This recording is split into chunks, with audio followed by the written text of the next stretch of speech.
Hello friends, आज मैं आपको जियोग्राफी के बारे में बताऊंगा और उन स्टूडेंटों को बताना है कि जो कि एक भारत देश के सबसे टफ एग्जाम में से तैयारी कर रहे हैं यूपीएससी की, आईएएस, पीसीएस, आईएफएस जैसे एग्जाम की तैयारी कर रहे हैं।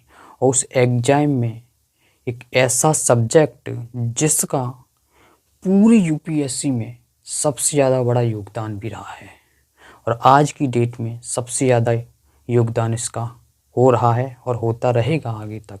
एक्चुअली हो क्यों रहा है, इसका भी रीज़न है क्योंकि ये पूरी दुनिया में इसका ही रिलेशन है सबसे। आज मैं कैसे सब्जेक्ट के बारे में बताऊंगा। हर सब्जेक्ट को पढ़ने के तौर तरीके, समझने के तौर तरीके सभी के अलग होते हैं और जो बंदा इन्हें समझ जाता है वो उसी सब्जेक्ट का एक्सपर्ट बन जाता है। कहते हैं ना, उस सब्जेक्ट में उसे इंटरेस्ट आने लगता है। कुछ लोगों को तो ऐसा भी होता है कि उन्हें पता नहीं होती कि हमें इंटरेस्ट हो क्यों रहा है। वो दूसरों के सामने अपने बारे की चीज़ को पेश नहीं कर पाते कि मुझे इंटरेस्ट लगता है, इस वजह से लगता है, वो नहीं बता पाते। तो आज मैं आपको जियोग्राफी के बारे में बताऊंगा कि जियोग्राफी एक यूपीएससी जैसे एग्जाम में एक बहुत बड़ा इसका क्राइटेरिया है, इसका स्कोप बहुत बड़ा क्षेत्र है। तो उस क्षेत्र को कैसे मुट्ठी में कवर किया जाए, आखिर हम इस सब्जेक्ट को कैसे स्टार्ट करें शुरुआत में, जिससे कि हमें बहुत लंबी तैयारी करनी है। इसकी बहुत लंबी एक दूरी है जिसमें हम पीछे का जितना भी कुछ याद करें उसे भूल ना पाएँ और हमेशा के लिए याद होता रहे। तो ऐसा क्या करें इस जियोग्राफी के अंदर। तो आज मैं आपको दो टॉपिकों में कवर करूंगा, ठीक है। एक तो मैं करूंगा आरंभ कैसे करें यूपीएससी के स्टूडेंटों के लिए, और अगर यूपीएससी के स्टूडेंट से अगर कोई नीचे वाली जॉब्स का कोई तैयारी कर रहा है तो उसको भी देखना चाहिए, क्योंकि जो यूपीएससी के स्टूडेंट के हिसाब से पढ़ेगा ना तो वो उस एग्ज़ाम के लिए क्वालिफाई तो दूर टॉप कर जाएगा अंदर एग्ज़ाम को। तो इसलिए सभी स्टूडेंटों के लिए पर मेन मुद्दा है यूपीएससी वालों के लिए। तो आरंभ कैसे करें इस सब्जेक्ट को और समय प्रबंध कैसे करें और याद कैसे रखा जाए। याद कैसे रखा जाए तो पूरी दुनिया में जितने भी स्टूडेंट हैं सब चाहते हैं। तो ये वीडियो आपको देखना चाहिए ज़रूर, ठीक है। एक्चुअली में हम जब जियोग्राफी के बारे में पढ़ते हैं तो जियोग्राफी को हम भूगोल कहते हैं, ठीक है। और भूगोल को जब पढ़ते हैं तो भूगोल के अंदर हम समुद्र विज्ञान के बारे में, भू आकृति विज्ञान के बारे में, ब्रह्मांड के बारे में, क्लाइमेट चेंज के बारे में पढ़ते हैं। ये सारा अंदर का खेल है, पर मैं समझाना चाहूँगा पढ़ना कैसे है। आपको ध्यान से समझना, एक बात को मिस मत कर देना, ध्यान से सुनना, ठीक है। मैं समझता हूँ कि जियोग्राफी है भूगोल। भूगोल को हमने दो भागों में बांटा है, भौतिक भूगोल, मानव भूगोल। ये तो आपको जब पढ़ाएंगे हम तब बताएंगे कि क्यों है। हम पर्वत मतलब तरीका बता रहे हैं हमें करना क्या है। हमें जब भी भूगोल के बारे में अध्ययन करना है तो भूगोल का अध्ययन हम तीन तरीके से करते हैं। एक तो क्रमबद्ध प्रतिमान के थ्रू, एक प्रादेशिक प्रतिमान के थ्रू, एक पारिस्थितिक प्रतिमान के थ्रू। तो हमें जब भी कभी भी अध्ययन करना है तो सबसे पहले हमें क्रमबद्ध तरीके से करना है, क्रमबद्ध प्रतिमान के तरीके से, पैराडाइन या अप्रोच के तरीके से। हम सबसे पहले समझेंगे भौतिक भूगोल के बारे में, और भौतिक भूगोल के बारे हम समझ देंगे, उसके बाद पढ़ेंगे मानव भूगोल के बारे में, ठीक है। तो भौतिक भूगोल में जो सारी चीज़ सिलेबस में जो जितनी डिजाइन तरीके से की गई है उस तरीके से ही हमें पढ़ना है, ठीक है।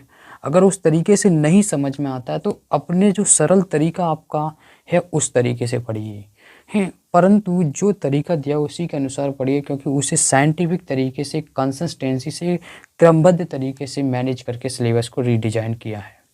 तो देखिए, जैसे कि मैं आपको दो एग्जाम्पल से समझाने का प्रयास करूँगा, ध्यान से सुनना।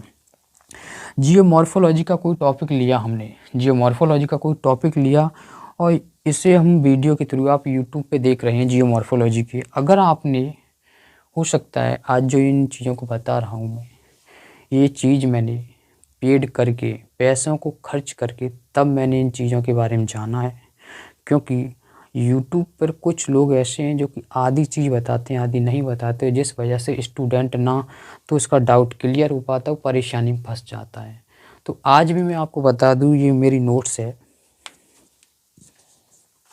इस नोट्स में मैंने इस सारी चीज़ को मेंशन किया हुआ है, इसमें सारी मेंशन किया हुआ है और इस नोट्स के मुझे पैसे पे करने पड़ेंगे, तब जाके मैं आपको आज बता रहा हूँ कि मैंने पे किए हैं तो मेरे से भी किसी बहन भाई का भला हो सके। मैंने पे कर लिए के ऊपर दूसरे को मैं नहीं करने दूँगा। इन सभी को पढ़ने के बाद, इन सभी को पढ़कर मैंने 1 डेढ़ महीने अपनी दिनचर्या में इनको फॉलो करके मुझे फ़ायदा हुआ है बहुत, और तब मैं पेश कर रहा हूँ इनको, ध्यान से सुनिए। तो हम बहुत ही, जैसे कि जियोमॉर्फोलॉजी का हमने कोई टॉपिक ले लिया, और अगर टॉपिक में आपने पहली वीडियो या पहली क्लास को आपने स्किप कर दिया, दूसरी में भी स्किप कर दिया, आज अब आए तीसरी वीडियो में या तीसरी क्लास में आप अटेंड हुए, तो आप पूछेंगे इसमें कोई नया वर्ड आपको सुनाई दिया, जियोमॉर्फोलॉजी में कोई नया वर्ड दिया, तो आप कहेंगे कि ये मेरे समझ में नहीं आ रहा है सर, इसको बता दीजिए। अब आपको तकलीफ़ होगी नहीं होगी? तो सर कहेंगे कि आप पहले क्यों नहीं आए 2 दिन पहले? उस चीज़ के बारे में सारी प्रूफ जड़ तक सारी चीज़ को पहली वाली दूसरी वीडियो में बता दिया गया था, और दूसरी वीडियो में जो बताया था कुछ न कुछ ऐसे पॉइंट थे या कुछ न कुछ ऐसे वर्ड थे जियोग्राफी के, जो कि पहली वीडियो में से शुरू हो रहे थे। तो इस तरीके से इसका इसमें रिलेशन था। अगर आप यहाँ आएंगे तो यहाँ गड़बड़ हो जाएगी। तो आपको करना क्या है, जब भी कभी भी पढ़ें जियोग्राफी को तो शुरुआत से ही पढ़ें, शुरुआत से ही पढ़ें।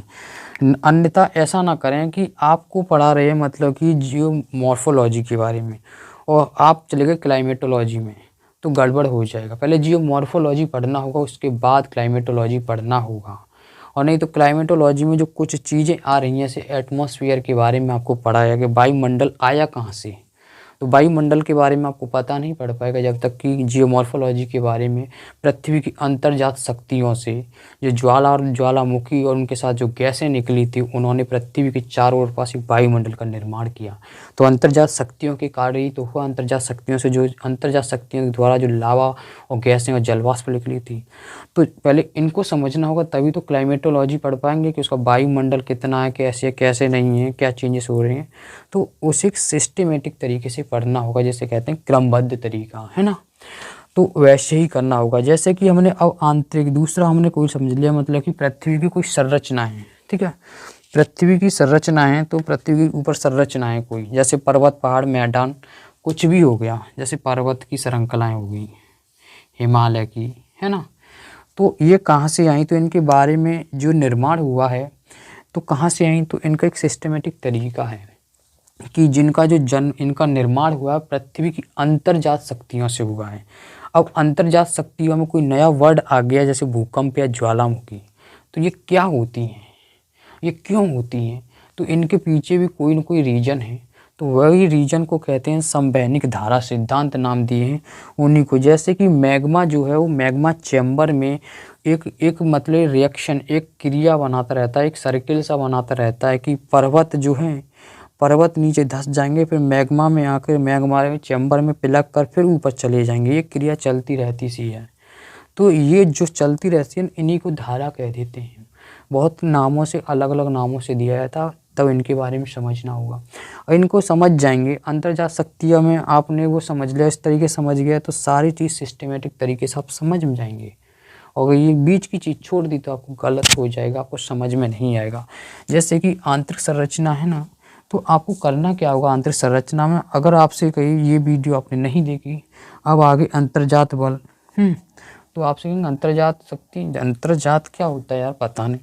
तो सबसे पहले आपको क्या समझना होगा आंतरिक के बारे में, सबसे पहले समझ लो आंतरिक जो है ना, आंतरिक संरचना के बारे में कैसे समझना होगा। आपको सबसे पहले समझना होगा संवैनिक धारा सिद्धांत, है ना। संवैनिक धारा सिद्धांत के बाद आपको समझना होगा अंतर्जात शक्तियों के बारे में। इस तरीके से एक सिस्टमेटिक रिंग बनी होती है, जैसे कि हम पेड़ पौधों के और जीव जंतुओं के अंदर एक रिंग बनी हुई है। अगर उस रिंग को आप सही तरीके से समझ गए तो आपको समझ में आ जाएगा। जैसे कि मैं एक साइकिल लेता हूँ, ठीक है, एक साइकिल की चेन है ये, और इस चेन में यहाँ पे इस कड़िए को निकाल दिया गया तो ये सारा सिस्टमेटिक तरीका बिगड़ जाएगा, चेन खराब हो जाएगी, ना गाड़ी चल पाएगी ना कुछ चल पाएगी। और अगर उस चेन में उस कड़िए को अगर आप सही कर लें एक को, तो सारी चेन सही हो जाएगी। तो ऐसे ही किसी भी जब जियोग्राफी में पढ़ें तो आप सारी चीज़ों को एक सही तरीके से, एक सिस्टमेटिक तरीके से पढ़ना होगा। और अगर किसी भी हिसाब से सिस्टमेटिक तरीके से आप पढ़ते हैं और बीच में भूल जाते हैं, तो जहाँ शुरुआत तो आपको पता है कि कैसे शुरुआत हुई, तो शुरुआत से जब आप याद करना शुरू करेंगे, आपका माइंड ऑटोमेटिक जो भूल रहा था ना, वो ऑटोमेटिक आ जाएगा आपके याद, ठीक है, याद आ जाएगा। तो यही तरीका होता है कि सही तरीके से आपको फ्लो के साथ पढ़ना चाहिए, ठीक है। अब क्या होता है, ये चीज़ तो होगी, आप सही तरीके से पढ़ना चाहिए, बट आपको क्या है कि यूपीएससी एक बहुत बड़ा एक टफ एग्जाम में से एक है। तो आपको करना क्या है कि हम जो सब लोग होते हैं, हम सब लोग परंपरागत भूगोल को तो हम पढ़ लेते हैं, परंपरागत भूगोल को 50 से 60% पढ़ लेते हैं हम लोग, जो होते हैं पढ़ा देते हैं सब लोग हैं। इसमें क्या होता है, जैसे कि मतलब कि परंपरागत बारे में जैसे जियोमॉर्फोलॉजी, क्लाइमेटोलॉजी, ओशनोग्राफी, जो कि हमने किताबों में देख लेते हैं, जैसे कि दिख नहीं रही है, नीचे की तरफ रखी है वो, ठीक है। तो उसके बारे में हम पढ़ लेते हैं, बट उसमें से 90% पढ़ लेते हैं हम, जैसे किताब में दिया है ना, मतलब जियोमॉर्फोलॉजी, भू आकृति विज्ञान के बारे में, जलवायु विज्ञान के बारे में, समुद्र विज्ञान के बारे में हम बुकों से पढ़ लेते हैं 90%, या कोई टीचर पढ़ा देता है, ठीक है, यूपीएससी बंदे की कह रहा हूँ, ठीक है। और समकालिक भूगोल में आपको पढ़ा देता है जियो पॉलिटिकल साइंस हो गई, जियो पॉलिटिकल इकोनॉमिक्स हैं, सोशल कल्चर हैं, तो इनमें आपको 100% नहीं पढ़ा पाता, वो बंदा जो है वो 40% ही आपको पढ़ा पाता है यहाँ पर भी है। तो यहाँ पे अगर इतना कर पा रहा है तो आपको सिलेक्शन सही नहीं हो पाएगा, अब डिस्टर्ब होंगे। तो यहाँ पे करना क्या होता है, जो ये लोग पैसे पे करके करते हैं, तो ये करते हैं यहाँ पे, और इस चीज़ को मैं आपको फ्री ऑफ कॉस्ट दूंगा, फ्री कॉस्ट, मेरा कुछ नहीं है, मैं वहाँ से सीखूंगा, याद करूंगा, पढ़ूंगा, और कुछ चीज़ें आसपास के से लूँगा, तब मैं जाके आपको बताऊंगा ये सारी चीज़ें, ठीक है। जैसे जियोपॉलिटिकल जियोग्राफी में जैसे नए कोई राज्य के बारे में, संघवाद क्या रिलेशन है, तो इन सभियों से संबंधित जो खबरें आती हैं उन सभियों के बारे में बताएंगे। पर ये सारी चीज़ें आपको कब रह पाएंगी, यहाँ कब समझ में आएंगी, आपको पहले याद रखना होगा सिलेबस को। अगर आपको सिलेबस याद है तो आप सारा चीज़ कर लेंगे। जैसे कि आपको कहा जाए कि मुझे दिल्ली किसी के फलाने घर जाना है, दिल्ली है ना, दिल्ली फलाने घर जाना है मुझे अपने घर से। अब पापन ने बताया दिल्ली चले जाना, और पापन ने यही नहीं बताया है कि वहाँ जाना है, और ना तुमने पूछा उन्हें कि कहाँ जाना है, बस ये बोल दिया कि दिल्ली जाना है। तो तुम वहाँ पे जाओगे, इधर उधर गड़बड़ करोगे कि क्या करूँ क्या ना करूँ, टाइम वेस्ट होगा, किधर जाऊँ किधर ना जाऊँ, हो गया।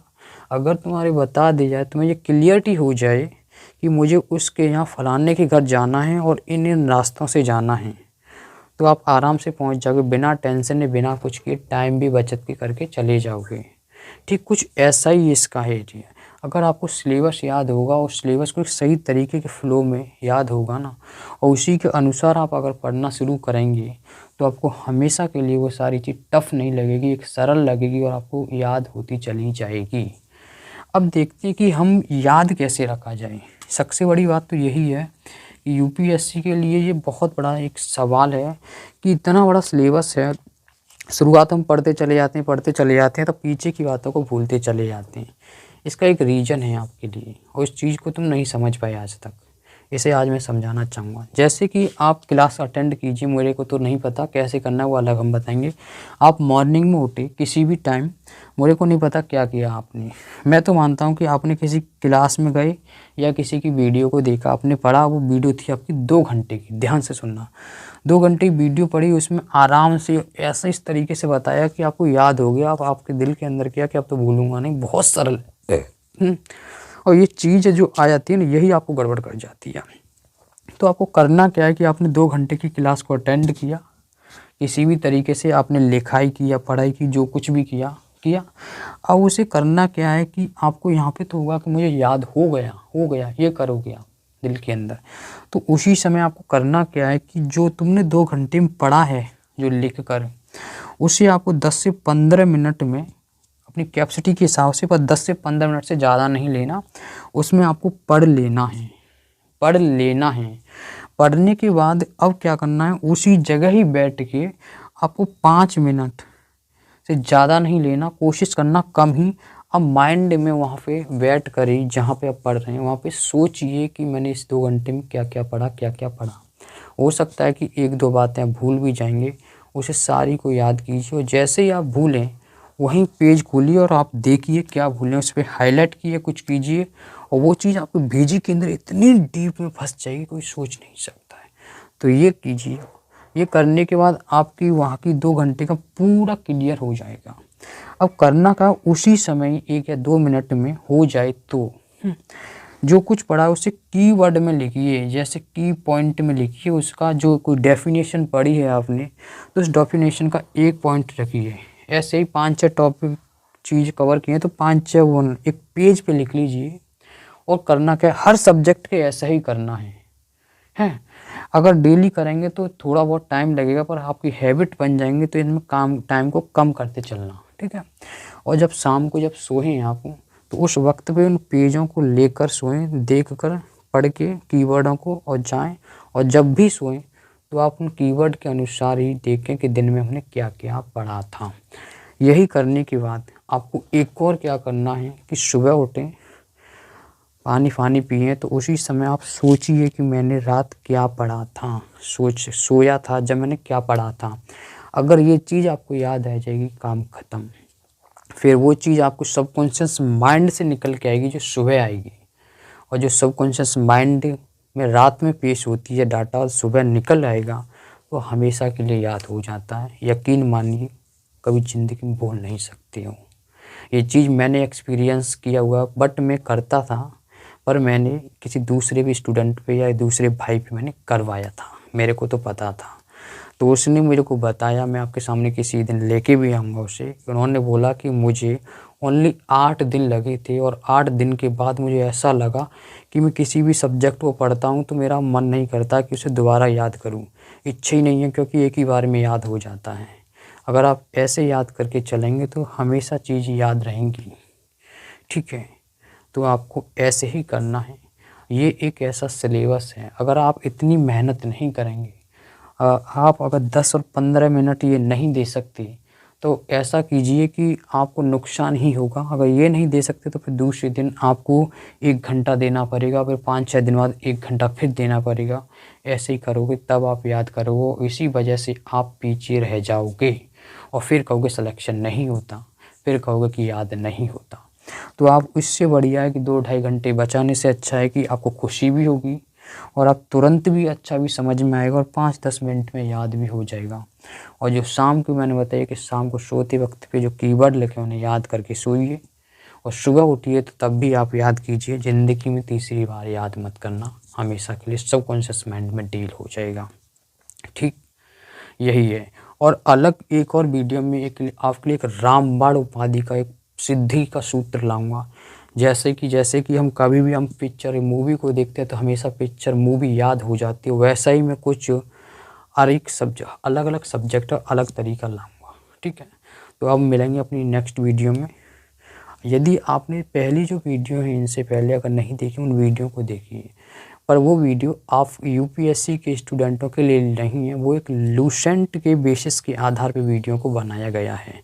अगर लूसेंट आपकी इच्छा है, पढ़ना चाहती है, यदि छोटे मोटे एग्जाम की तैयारी करना चाहती है तो वो आपके लिए एक सिद्धि हो सकती है। वो वीडियो आपको ज़रूर देखना चाहिए। मिलते हैं अपनी नेक्स्ट वीडियो में। जय हिंद, जय Bharat, good bye. I love you friends, I love you दोस्तों।